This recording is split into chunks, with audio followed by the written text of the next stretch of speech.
I la sequera no és l'únic mal de cap per als agricultors. A l'àrea metropolitana els pagesos en tenen una altra, com són les incoherències entre la normativa del Parc Agrari del Baix Llobregat i les d'àmbit superior.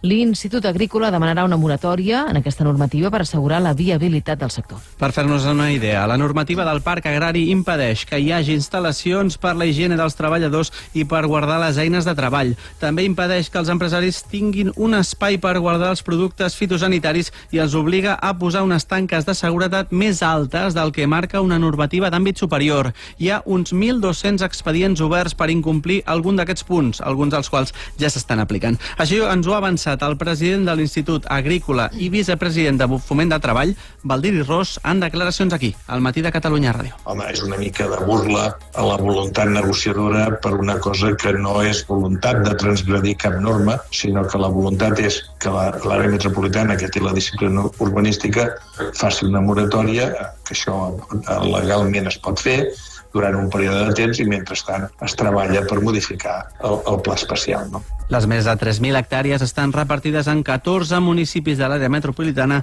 on en total hi ha 318 explotacions agràries.